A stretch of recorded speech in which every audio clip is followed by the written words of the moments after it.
Oi, pessoal.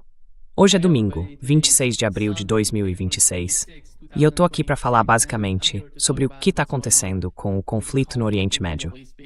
Mas antes de chegar nesse assunto, ontem à noite aconteceu o jantar dos correspondentes da Casa Branca. E a gente soube que um homem conseguiu, de alguma forma, furar as camadas de segurança, entrar lá e tentar fazer alguma coisa. Eu não sei o que ele queria fazer, mas ele conseguiu ultrapassar a segurança no Hotel Washington Hilton. Como isso é possível? Acho que essa é a grande pergunta agora, diante do que aconteceu ontem à noite. E até o momento, a gente não teve nenhuma informação vinda da Casa Branca. So far, we haven't learned anything from the White House. Donald Trump was asked later on. He was asked who was. Mais tarde, perguntaram isso por Donald Trump. Perguntaram quem era aquela pessoa.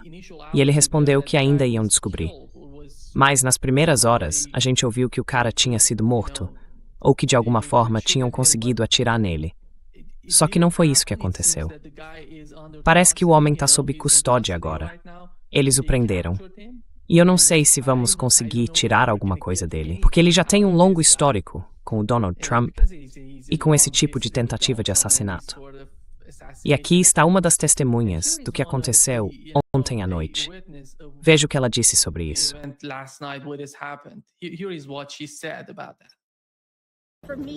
Para mim, naquele prédio. E tinha um segurança lá também. Quer dizer, acho que ninguém sabia o que ele estava fazendo. Só tenta. Como ele era? Eu nem tenho certeza de me ele era. E o que fez você achar que foi ele quem atirou? Como você sabe disso? Eu vi ele montar a arma e começar a atirar. Meu Deus. Sim, quer dizer, ele juntou tudo e começou a correr em direção às escadas para descer até o salão de festas. Em quem ele atirou e em que direção ele atirou? O que exatamente ele atirou? Eu não sei no que ele atirou. Parecia que ele estava atirando para todo lado.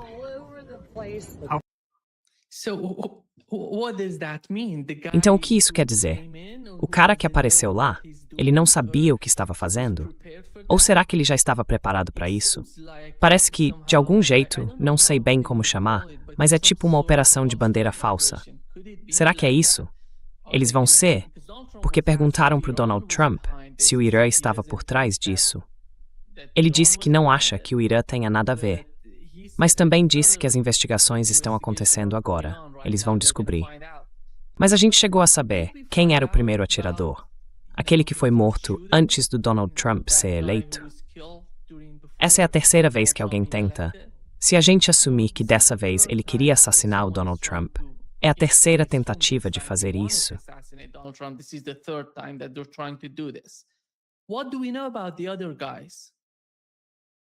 O que a gente sabe sobre os outros caras? Nada. Literalmente nada. Eles não divulgam nada sobre as tentativas de assassinato, nem sobre as formas como tentaram matar o Donald Trump. A gente não sabe de nada.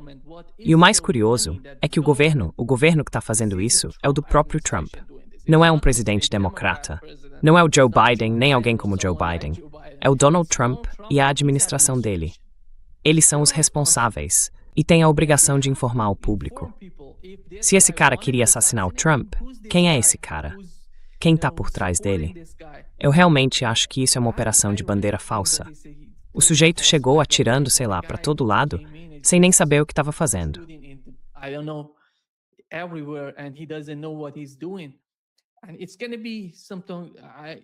E vai ser algo assim.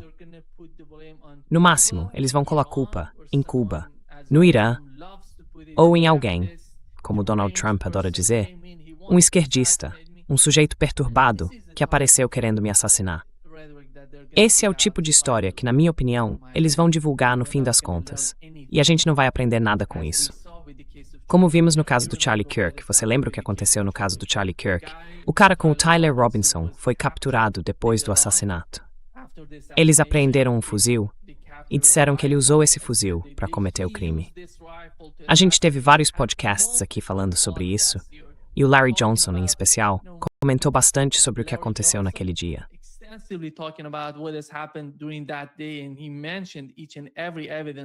E ele mencionou cada uma das evidências de que isso não está acontecendo. A imagem simplesmente não está se tornando realidade. E o mesmo pode acontecer agora. Eles não vão divulgar nenhum tipo de informação que possa convencer a opinião pública. Quem era esse cara? E qual era o principal objetivo dele com esse ataque? Eu nem sei se ele tinha algum objetivo. A gente vê, pelo menos pelas últimas notícias sobre o Donald Trump, ele está publicando no Truth Social, dizendo que o grande e bonito salão de festas dele está sendo preparado. Então é uma enorme máquina de propaganda para essa nova estrutura que ele está montando. Pode ser isso também. Porque olha o que está acontecendo com essa administração. Nada faz sentido.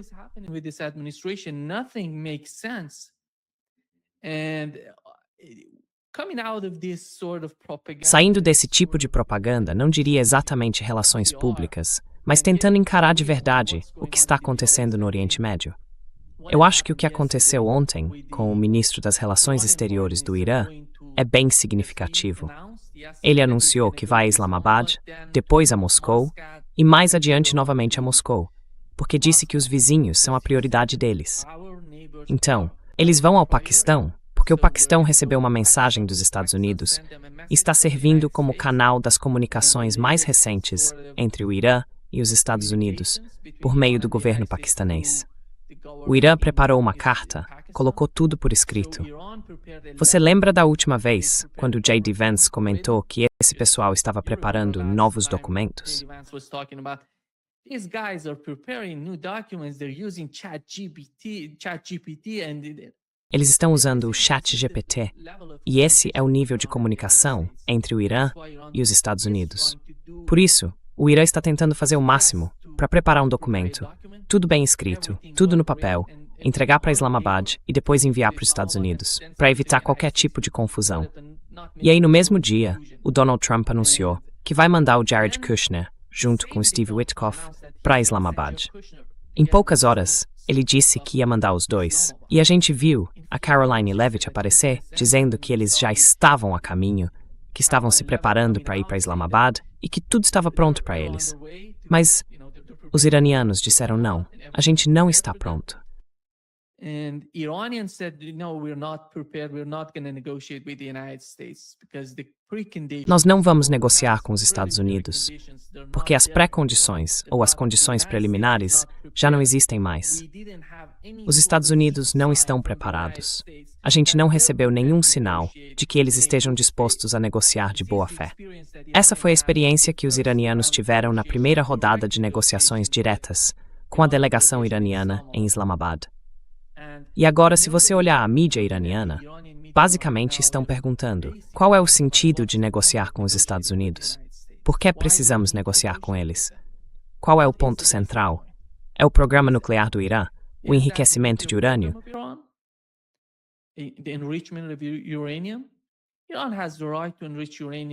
O Irã tem o direito de enriquecer urânio, segundo o Tratado de Não Proliferação Nuclear.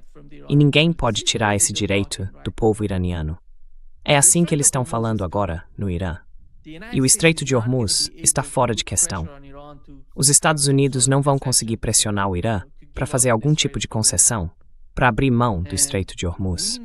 E a gente sabe, desde a primeira rodada de negociações, que os Estados Unidos tentaram dizer ao Irã: vocês querem controlar o Estreito de Hormuz? Vamos dividir. Ignorando o governo de Omã, ignorando o próprio Omã, nós seremos seus parceiros no Estreito de Hormuz.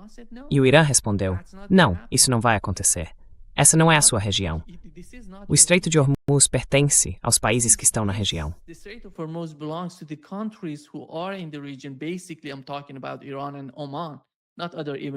Basicamente, eu estou falando sobre o Irã e Omã, não sobre outros países do Conselho de Cooperação do Golfo.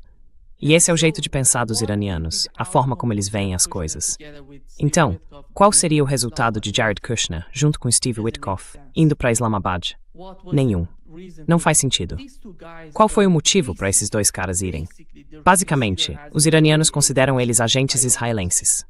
O Irã não quer conversar com esses caras. Eles não veem motivo, porque eles não têm nenhuma capacidade, sabe? Quando se trata de diplomacia, de postura diplomática, eles não entendem nada disso. Eles são, no fim das contas, negociadores. E o tipo de negociação que eles buscam não tem nada a ver com o que o Irã quer.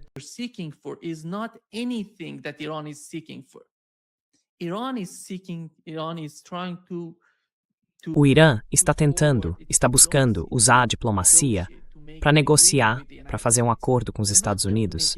Eles não estão ali para fechar um negócio com alguns caras de, sei lá, de Nova York.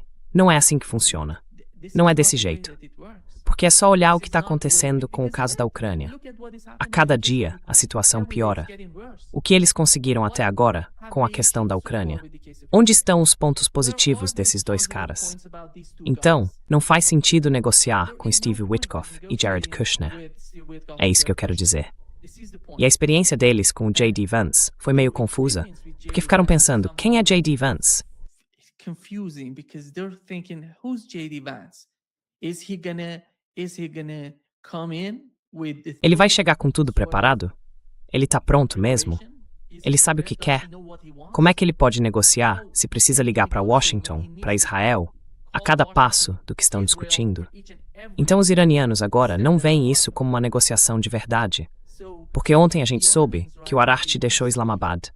Ontem também soubemos que ele chegou a Mascate para conversar com o governo de Omã, com autoridades, com o sultão de Omã. E depois disseram que ele vai voltar para Islamabad, porque sinceramente eu não sei o que aconteceu. Chegou uma nova mensagem, parece que ele queria recebê-la, ou algo assim.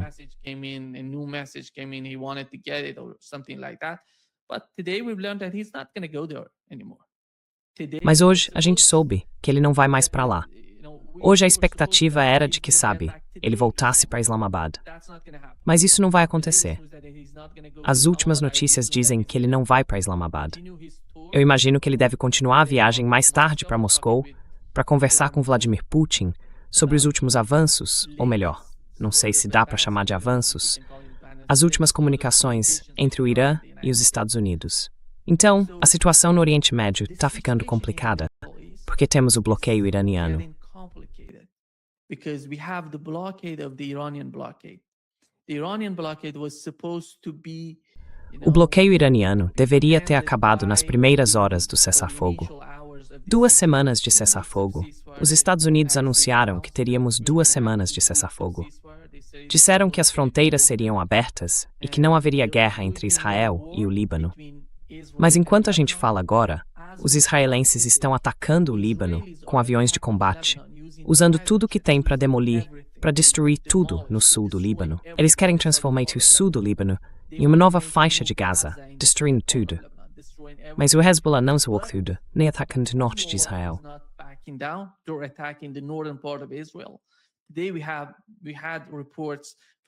Hoje, recebemos relatos da região de que eles estão atingindo alguns alvos na parte norte de Israel.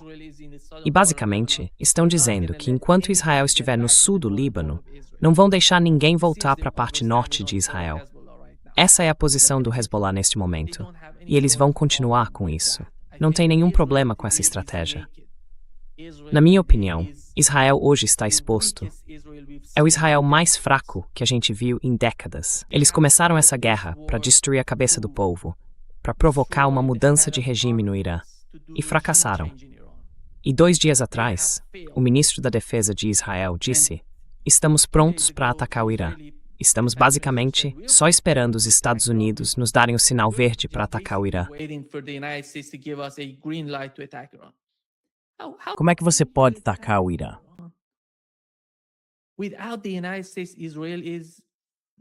Sem os Estados Unidos, Israel não é nada. Pelo menos de acordo com a análise iraniana, com a avaliação que o Irã faz. Segundo essa avaliação, Israel hoje não tem capacidade de se defender sozinho. Eles podem usar seus caças para entrar no Líbano, porque o Líbano não tem um sistema de defesa aérea. Não tem tanques, não tem essas armas sofisticadas que Israel possui. Mas eles aprenderam a lutar contra esse tipo de armamento complicado, sofisticado. O armamento israelense, na verdade, nem é exatamente israelense. Basicamente vem dos Estados Unidos e de países europeus.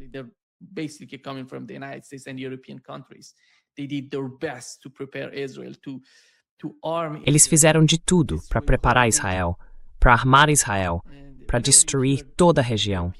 E sempre que você ouve os europeus dizendo, não, nós não estamos envolvidos, somos contra o que Israel está fazendo no sul do Líbano, na prática, eles estão fazendo tudo. Eles têm todas essas armas. Israel não tem capacidade de produzir tantas armas assim. Eles não têm esse tipo de estrutura para fabricar armamentos, mísseis e interceptores. Isso vem basicamente dos Estados Unidos, e parte também de países europeus.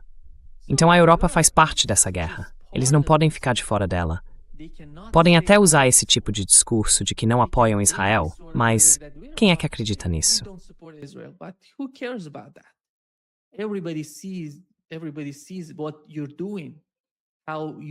Todo mundo vê o que vocês estão fazendo, como estão apoiando Israel nesses tipos de ataques que basicamente eles querem repetir no sul do Líbano.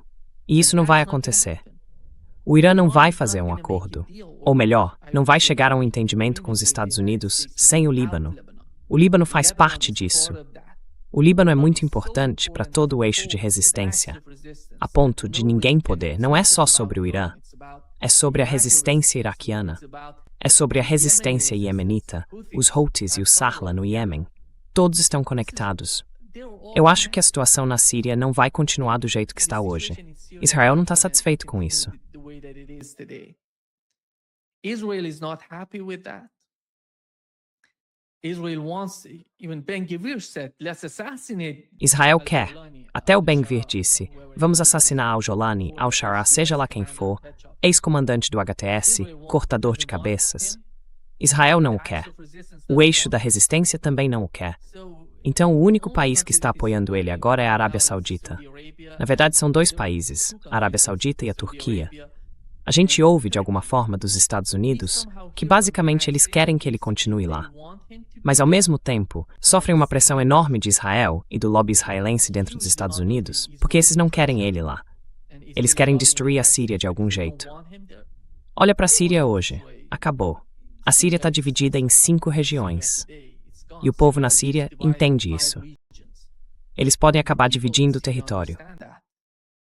They may divide the territory, but they cannot, as time goes by, the people in Syria. Mas eles não conseguem. Com o passar do tempo, o povo da Síria vai ficar mais unido. Pode acreditar, isso vai acontecer com a Síria a longo prazo. E não importa o que Israel esteja tentando fazer no sul da Síria, nas colinas de Golã. Até o comandante do HTS, o cortador de cabeças, está dizendo que Israel não tem direito de ocupar as colinas de Golã. Esse é o problema que Israel enfrenta na região. Mas eles estão prontos para atacar o Irã. O que eles têm? Antes dessa guerra, chegar a algum tipo de cessar-fogo. E antes mesmo de o cessar-fogo ser anunciado, Israel basicamente não fazia parte do cenário no Irã. A maioria dos ataques contra o Irã vinha dos Estados Unidos, porque Israel estava muito envolvido no sul do Líbano. Eles não têm condições. Eles não conseguem fazer nada. They cannot do anything. These soldiers are little guys, 16, 18 years old. Esses soldados são garotos, de 16, 18 anos, que têm, sabe, seus joysticks para jogar videogame. E agora estão usando esses mesmos joysticks para atacar pessoas com drones no Líbano. E a força aérea deles é boa, basicamente, porque vem matando gente há décadas. Então, enquanto não houver um sistema de defesa aérea no Líbano, eles vão continuar matando desse jeito. Eu acho que o Líbano precisa chegar a algum tipo de entendimento.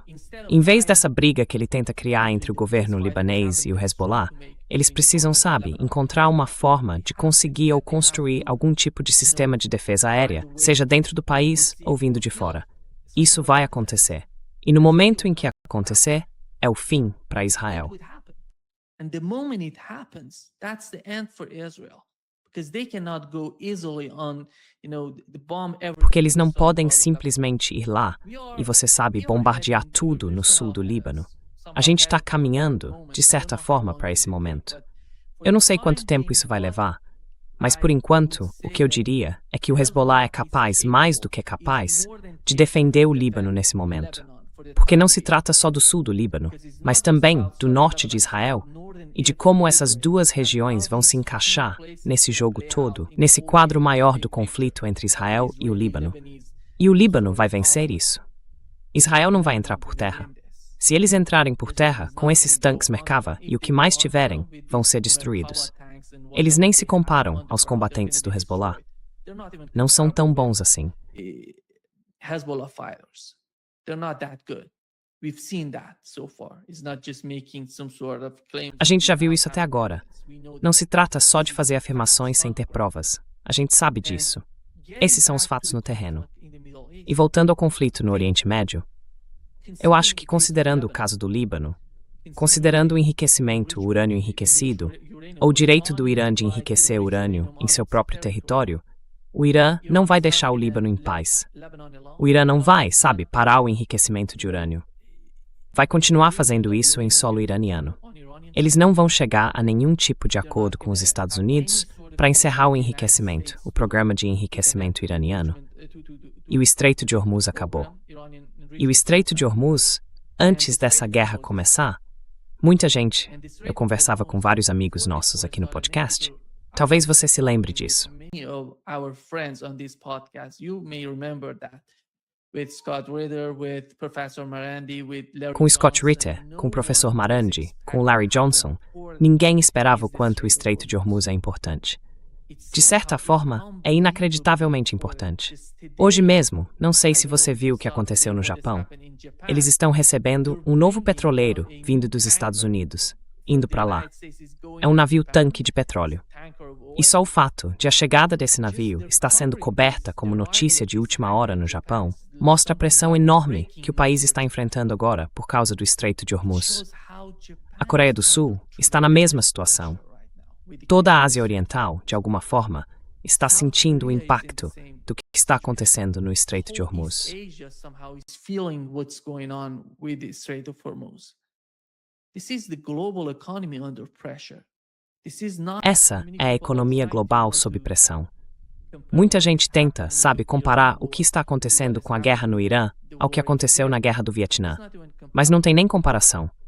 Do ponto de vista econômico, não chega nem perto. O Estreito de Hormuz é responsável por, ou pelo menos tem um papel importante, em cerca de 20-25% da energia mundial, 30% dos fertilizantes e também do hélio. Todo esse hélio usado em ressonância magnética e em outras coisas. Aqui no Brasil, a gente sente o impacto disso. O preço da gasolina e do petróleo está subindo. Eu não sei por quanto tempo Donald Trump consegue manter esse bloqueio, que no fim das contas não faz sentido.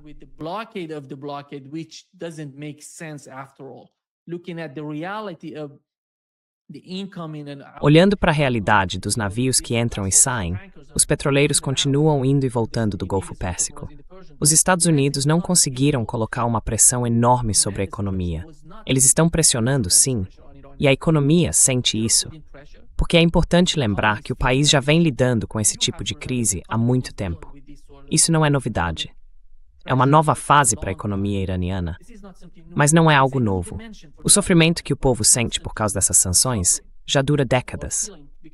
Então o governo acabou se tornando especialista em encontrar soluções para esses problemas. É mestre nisso.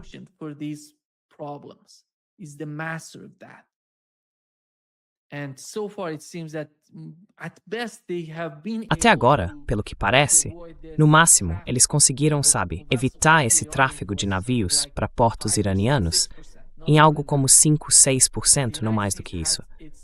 Porque os Estados Unidos têm limites, têm restrições para exercer pressão sobre o Irã.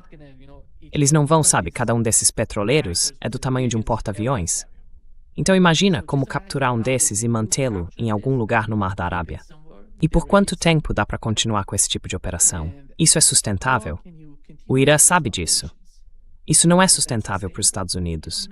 Os Estados Unidos estão ali para fazer um bloqueio, para pressionar o Irã, mas eles não pertencem àquela região.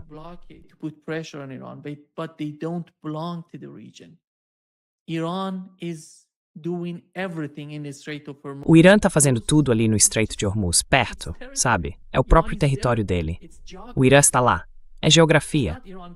Não é como se o Irã estivesse indo, sei lá, para perto do Golfo do México, fazer alguma coisa contra os Estados Unidos. Isso é simplesmente ridículo. E nem a maior marinha do mundo conseguiu fazer isso. Eles não conseguiram abrir o Estreito de Hormuz. A gente precisa lembrar disso. Enquanto se fala em mandar um monte de armas para a região, é só olhar o que está acontecendo. Temos 3 porta-aviões na área e um monte de armas, um monte de tropas. Já tivemos 60 mil soldados na região e mais 10 mil estão a caminho, ou acho que já chegaram lá. And the new 10,000 gonna get there, or I think they're already there. They got there. And so what else can Eles chegaram lá. what else the United States Então, o que mais eles podem fazer? to O que mais os Estados Unidos vão conseguir fazer contra o Irã? go ahead? Novos ataques? Pois vá em frente. Já faz, acho que uns 3 ou 4 dias, que o Irã tá... As pessoas estão noticiando, sabe, que os sistemas de defesa aérea estão ativos no país. Eles estão atirando em alguma coisa, não sei. Alguns drones estão chegando lá. E o sistema de defesa aérea tá... Não, eles estão testando o sistema de defesa porque ele está melhor do que nunca. E eles estão preparados. E você deve lembrar, nos últimos dias da primeira fase da guerra, antes do cessar-fogo, o Irã conseguiu atingir caças americanos. E o sistema está ficando cada vez melhor. The American fighter jets. And the system is getting better. The time is helping Iran. It's not just about the United O tempo States está ajudando o Irã. in the- Não se trata só dos Estados Unidos reforçando sua presença militar no oeste da Ásia. É sobre o Irã se preparando. E é muita coisa. Se a gente olhar o que aconteceu nesses 40 dias, foi praticamente uma academia para o exército iraniano, para a guarda revolucionária. Eles aprenderam muito, mas muito mesmo. A experiência foi enorme. Como cooperar, como integrar tudo, sabe, os caças com o sistema de defesa aérea, diferentes tipos de defesa aérea, o sistema doméstico e também os sistemas de outros países que o Irã está usando. Eu acho que isso faz parte, sabe, foi um processo de aprendizado para os iranianos durante essa guerra. It was a learning process for Iranians during this war, and it's getting better as time goes by. E as coisas estão melhorando com o passar do tempo. A sua própria posição não está piorando. Agora, por outro lado, o que é importante para os Estados Unidos, mesmo com todo esse esforço para montar uma força militar enorme, o que o Donald Trump chama de sua armada no Oriente Médio, quando a gente olha para os números, para a matemática do que está acontecendo, isso é o que realmente importa. Os números são reais, não são números falsos. Essa é a realidade no campo de batalha. Os Estados Unidos conseguem continuar essa guerra? Por quanto tempo eles vão continuar essa guerra? Em 40 dias, eles já consumiram pelo menos 50% do seu estoque. They have depleted at least 50% of their stockpile. At least. And many people, Pelo menos. E muita gente, como nosso amigo Larry Johnson comentou, acredita que esse número passa de 80%, 90%. A situação é realmente grave. E, no mínimo, vai levar uns 6 anos para eles voltarem ao que era antes dessa guerra começar. Os Estados Unidos estão preparados para ir tão longe assim? Eu diria que, se forem, a China tem, como a gente já falou, a melhor oportunidade para encerrar o conflito que tem com Taiwan. Estão acontecendo conversas entre a China e Taiwan. O líder da oposição em Taiwan foi até a China para conversar com Xi. Eu acho que Xi entende perfeitamente o que Xi Jinping quer dizer.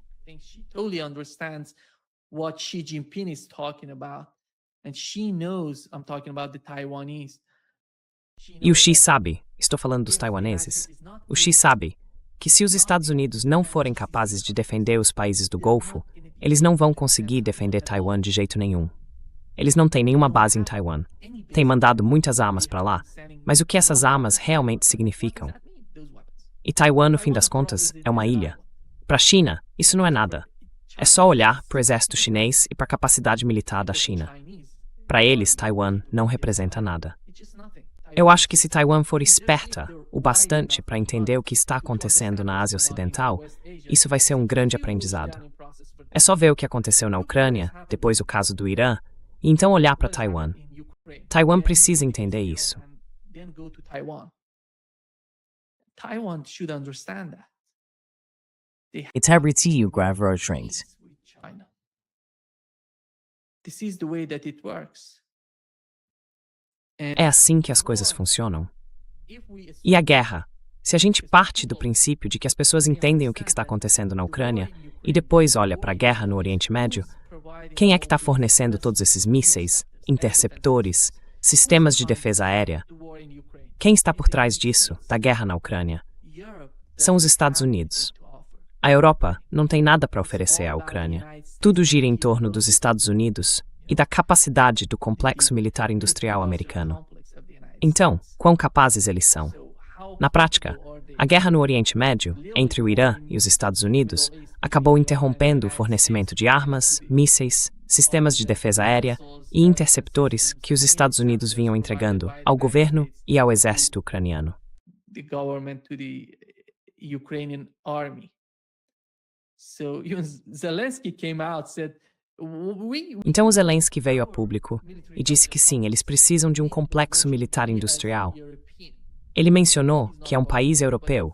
Ele não faz parte da União Europeia, mas sente que faz parte da Europa neste momento e quer criar algum tipo de complexo militar industrial na Europa, capaz de produzir. Não sei se eles vão conseguir fabricar interceptadores por sistemas Patriot, por exemplo, ou por sistemas THAAD. Eles precisam desenvolver um sistema de defesa aérea próprio e os mísseis que vão conseguir produzir. Isso vai levar muito, mas muito tempo. É um processo demorado. Não é algo que aconteça da noite para o dia. E, sinceramente, eu não vejo a Ucrânia resistindo ao que está acontecendo agora. Ukraine surviving what's going on right now. And just imagine what has happened with the case of E só imaginar o que aconteceu com o caso do gasoduto Nord Stream e com a produção de armas na Europa. Sem energia, eles não vão conseguir produzir armas. Esse é um fato simples que eles precisam entender. Quem vai fornecer energia para eles? A Rússia. A Rússia não está mais lá. O gasoduto Nord Stream não funciona mais. Eles fizeram isso com eles mesmos. O governo alemão fez isso consigo mesmo. Então, quem mais pode fazer isso? Os Estados Unidos? Sim, os Estados Unidos tentaram fornecer energia para eles, mas vai sair 3, 5 vezes mais caro do que o preço que a Rússia oferecia antes da guerra começar, ou até mesmo durante a guerra. Offered them before the war started, or even during the war. And this is the crisis in Europe. It's not E essa é a crise na Europa. Não se trata só de produzir armas ou de sustentar as empresas do complexo militar industrial. A questão é a energia. A energia não está disponível. E sem energia não dá para produzir armamentos, nem para abastecer a Ucrânia, para continuar a guerra contra a Rússia. A Rússia entende isso. E voltando para o Oriente Médio, basicamente o que aconteceu na Ucrânia foi que ela se tornou uma das principais fontes de consumo de munição americana. Então, os Estados Unidos, depois de 4 anos de conflito na Ucrânia, chegam ao Oriente Médio achando basicamente que vai ser uma operação de curto prazo, uma operação de 4 dias. Short-term operation, 4-day operation. They're going to do regime change. It's going to be big and beautiful. Eles vão fazer uma mudança de regime. Vai ser algo grande e bonito, não só para os Estados Unidos, mas também para o principal objetivo. Israel vai dominar todo o Oriente Médio, e aí o Irã fica de fora. Se o Irã estiver fora, quem é que vai enfrentar Israel? Quem vai poder dizer qualquer coisa contra Israel? Vai ser a Arábia Saudita? O governo da Arábia Saudita? O Catar vai ficar de fora? Vai ser o Kuwait. Ninguém consegue fazer isso. E olha, a gente acabou de saber que o governo israelense, antes dessa guerra começar, tinha enviado o sistema de defesa aérea Domo de ferro para os Emirados Árabes Unidos, com soldados israelenses operando o sistema. Isso é enorme para um país do Golfo receber soldados israelenses e um sistema de defesa aérea para proteger os Emirados Árabes Unidos. United Arab Emirates.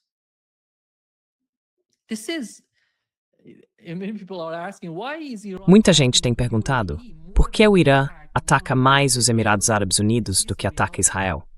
Essa é a realidade. É por isso que o Irã atacou os Emirados. Eles receberam mais mísseis, mais drones e mais ataques do Irã do que Israel recebeu. Então, basicamente, como a gente já comentou, não há diferença entre o governo dos Emirados Árabes Unidos e o governo de Israel. Para os iranianos, é praticamente a mesma coisa. E quanto a outros países, estou falando, basicamente, do Catar e da Arábia Saudita. Parece que a Arábia Saudita está começando a entender, está chegando ao ponto de compreender a realidade da região.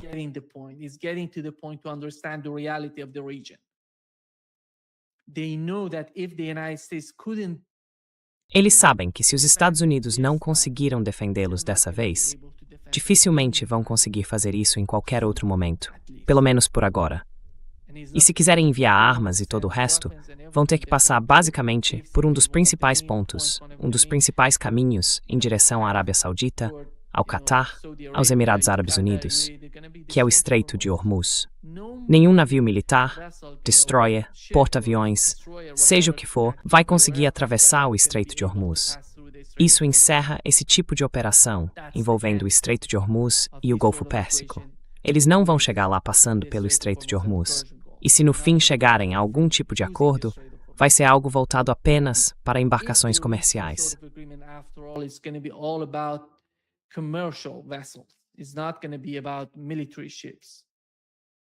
Não vai ser sobre navios militares. Então isso faz parte da equação do lado dos iranianos. E o outro ponto que Donald Trump estava tentando destacar é que a liderança iraniana estaria dividida. Por que é que eles estão falando desse jeito? Porque, de alguma forma, estão recebendo algum tipo de informação do Irã. Eu não sei quem está passando essa informação para eles, de que a liderança iraniana está dividida. Uma parte do governo quer fazer um acordo com os Estados Unidos, e a outra parte não está disposta a ir tão longe, não quer conversar com os Estados Unidos. Isso é pura fantasia. Quer dizer, eu converso com a minha esposa, a gente tem divergências, mas, no fim das contas, a gente chega a um entendimento. É assim que as coisas funcionam.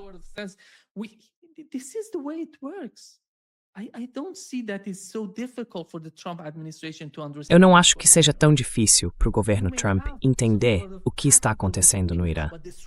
Pode haver algum tipo de divergência tática, mas a estratégia, eles não mexem na estratégia. A estratégia é a mesma. Se existe alguma pequena discordância, é sobre a tática, não sobre a estratégia. A estratégia iraniana vai continuar firme. Eles sabem disso. É por isso que a delegação iraniana que foi a Islamabad, chefiada pelo presidente do parlamento iraniano, Mohammad Bagher Khalibaf. Khalibaf é o presidente do parlamento no Irã, o que a gente chama de speaker, o porta-voz do parlamento. Foi para lá com total liberdade para conversar com os americanos. Eles estavam preparados para tudo. They were prepared for everything. Tactically, strategically, with the case of the law, with the geopolitical issues, all the aspects, economic issues, all the aspects were there. A huge delegation. They went there, they were prepared to do that. Is that a sign of fracture in the Iranian leadership? No, that's not the sign. They're unified. The unity is growing in Iranians, among Iranians. And let's assume that the United States, the worst case scenario would be the United States continue attacking Iran. What are the targets? What do we know about the targets?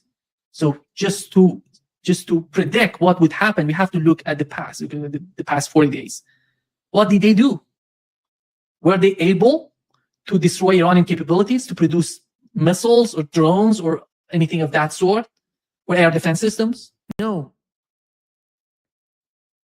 They didn't. They were not able to hit the strategic target. Eles não conseguiram atingir os alvos estratégicos no Irã. Então, por desespero, os Estados Unidos começaram a atacar hospitais, começaram a atacar escolas, a atacar delegacias nas cidades. Delegacias. Elas não têm nada a ver com o exército. Esse é o nível de destruição que eles estão promovendo. Donald Trump está falando sobre pontes, sobre usinas de energia, e a gente sabe que se chegarem a esse ponto, o Irã vai destruir todos esses países do Golfo, junto com Israel. E todo mundo sabe o quanto esses países, junto com Israel, dependem de energia e o quanto são vulneráveis aos mísseis e drones iranianos. E o Irã pode atingi-los com facilidade. E justamente ontem, tivemos uma reportagem na CBS News mostrando como o Irã destruiu de forma ampla as bases americanas nos países do Golfo. Me diz nenhum. Demi.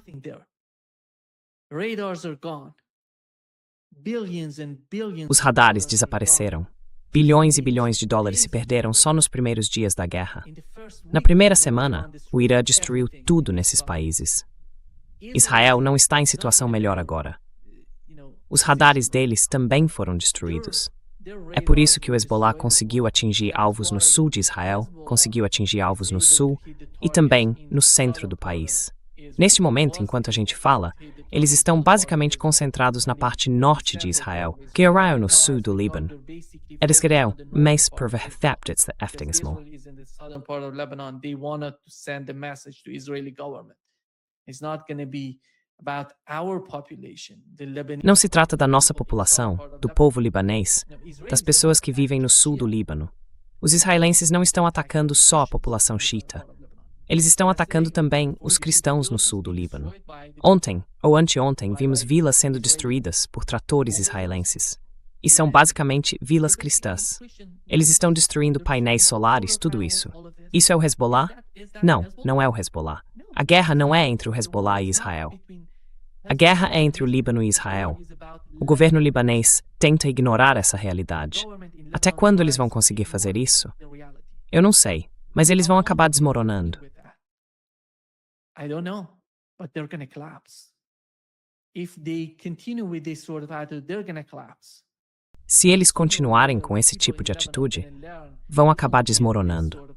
E mais cedo ou mais tarde, o povo do Líbano vai perceber que não precisa desse tipo de governo. Antes eles não tinham isso. E estavam muito melhor do que estão hoje. Que governo é esse? Qual é a importância desse governo? Basicamente, eles estão conversando, fazendo acordos ou se comunicando de alguma forma com os Estados Unidos e com Israel, nos bastidores, para prejudicar o povo libanês. Nada. Até agora, não fizeram nada para proteger o povo libanês. Eles não têm exército. Não têm. É por isso que o Hezbollah é importante para o Líbano. That's why Hezbollah is important for Lebanon. Whoever is talking about Lebanon without Hezbollah. Quem fala do Líbano sem mencionar o Hezbollah não entende ou simplesmente se recusa a entender a realidade do que está acontecendo lá. E a situação no Irã vai ser a mesma coisa. Eu diria que o Donald Trump está desesperado neste momento. Ele precisa de uma saída, de um caminho para escapar dessa situação. E o Irã entende perfeitamente o que está acontecendo com Donald Trump. Eles não vão ajudá-lo. Essa é a dura realidade para ele. O Irã não vai ajudá-lo. Do jeito que as coisas estão indo, o Irã vai acabar piorando ainda mais a situação do Donald Trump. E não há outra saída para ele. As eleições de meio de mandato estão chegando e as pessoas não estão satisfeitas com a guerra.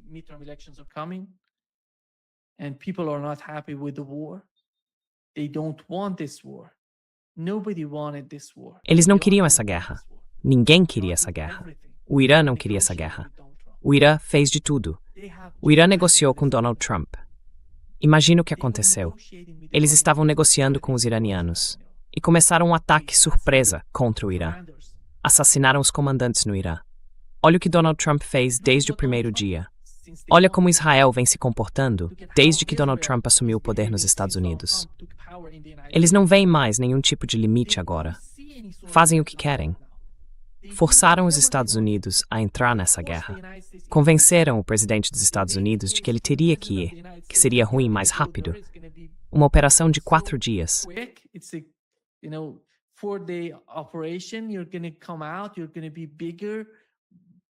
Você vai sair disso. Vai ficar maior, mais importante, mais dominante. A dominância dos Estados Unidos ia crescer ainda mais rápido. Eles tiveram o caso da Venezuela. Achavam que se o Irã entrasse, seria enorme para os Estados Unidos. Olha a energia, olha os recursos que o Irã tem, os recursos naturais do Irã. Olha a importância do Estreito de Hormuz. Imagina se os Estados Unidos tivessem conseguido o que planejavam, o que Benjamin Netanyahu. Seja lá qual delírio Benjamin Netanyahu criou para Donald Trump começar essa guerra. Isso já não existe mais. E Donald Trump está caindo. Sabe o que me impressiona? É que mesmo caindo, ele não desiste de apoiar Benjamin Netanyahu. Isso é simplesmente impressionante, vendo o que está acontecendo. This is just amazing. Looking at what's going on.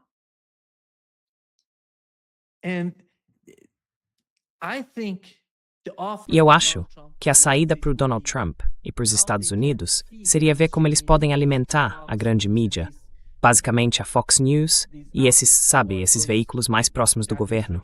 Eles podem alimentá-los com notícias falsas. Como ontem, por exemplo, ele disse que o Donald Trump cancelou a viagem do Steve Witkoff, junto com o Jared Kushner, para Islamabad, porque não via nenhum resultado positivo para os Estados Unidos. Não foi por isso. Eles estavam tentando manipular a situação. estavam implorando por essa reunião. O Irã disse: não, não vamos ter essa reunião. Não há entendimento algum, não faz sentido ter essa reunião. Então ele pode fazer o mesmo. Eu acredito que ele vai conseguir. So he can do the same.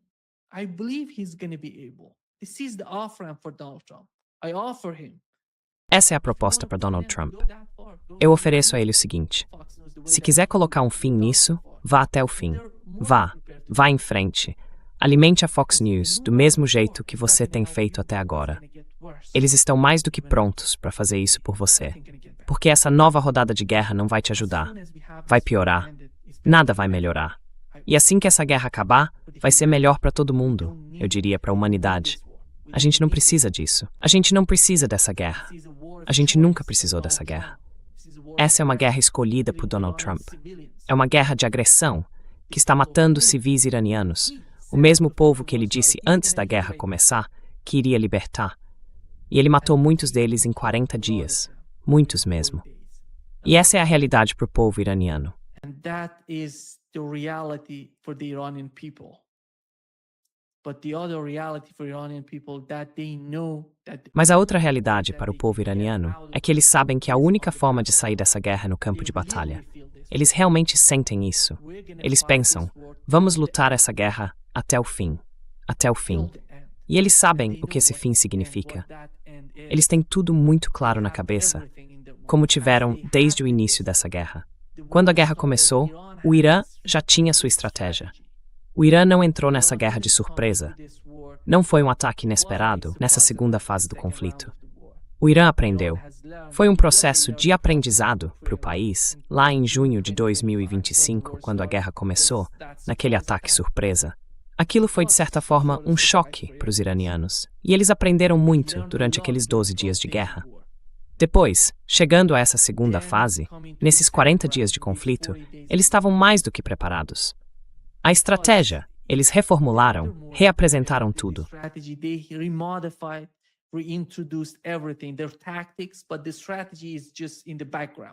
As táticas deles mudam, mas a estratégia continua lá, em segundo plano. A estratégia não mudou. O que muda são as táticas.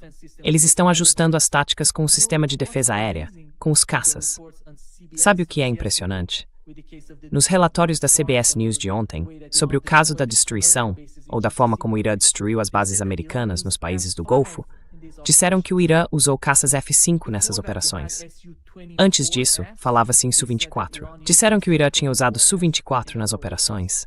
Mas parece que dessa vez, o Irã usou F-5 para destruir o que estava, ao que tudo indica, no Kuwait, nas pistas de pouso.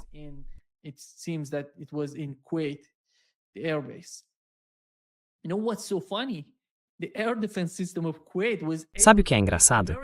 O sistema de defesa aérea do Kuwait conseguiu atingir caças americanos, mas não conseguiu acertar os F-5, que são da década de 70. Esses caças foram construídos em 1959, se não me engano. 1959. Imagina só o quão antigos são esses aviões. E o Irã continua mantendo eles, sabe? Eles são mestres em cuidar desses caças, porque é uma missão enorme para os iranianos. Os caças dos Estados Unidos são muito complexos. Depois da Revolução, o Irã teve muita dificuldade para chegar nesse ponto. Por isso, eles não produziram caças próprios.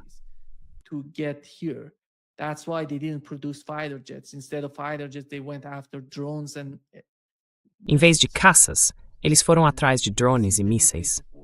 E esse é o novo rosto da guerra.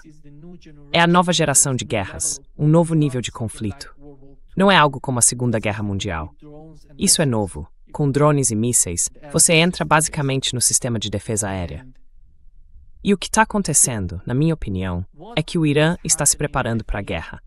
Eu falo isso observando o que está acontecendo com as forças armadas iranianas, com a Guarda Revolucionária e pela forma como eles estão dizendo não. Eles rejeitaram esse tipo de pré-condição, ou essa tentativa dos Estados Unidos de impor um plano de 10 pontos. Eles foram até Islamabad e disseram não, nenhum desses pontos faz sentido para a gente. Se for assim, ninguém vai querer conversar com você. É simples assim. If that's the case, nobody's willing to talk with you. That's simple. And they're basically confident, IRGC together with E eles estão basicamente confiantes. A Guarda Revolucionária, junto com o Exército, acredita que pode derrotar os Estados Unidos no campo de batalha e que não precisa negociar com base em falsos argumentos vindos dos Estados Unidos. Mas os Estados Unidos precisam disso. O Donald Trump precisa disso. Ele pode fazer isso. Foi ele quem começou essa guerra, uma guerra de escolha.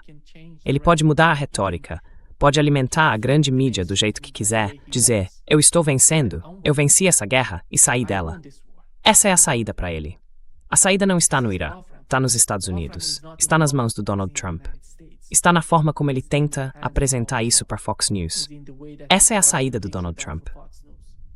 Eu tentei explicar a forma de pensar dos iranianos e o que está acontecendo no Oriente Médio. I tried to explain the Iranian mindset and what's going on in the Middle East.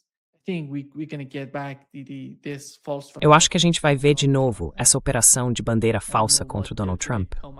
Eu não sei o que eles vão inventar, nem como vão retratar esse cara, esse professor.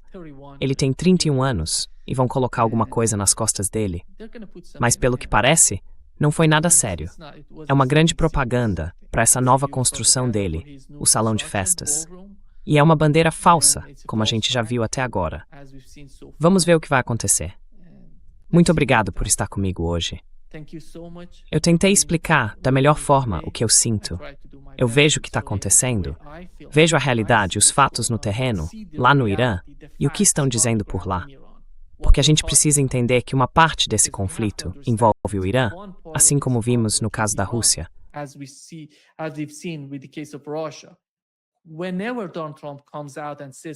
Sempre que o Donald Trump aparece e diz algo novo, algo surpreendente, a gente precisa entender, precisa ver o que os iranianos estão dizendo. Porque basicamente eles falam de forma direta. Não precisam inventar mentiras para criar uma nova retórica. Eles não precisam disso. Assim como a Rússia também não precisou durante a guerra na Ucrânia.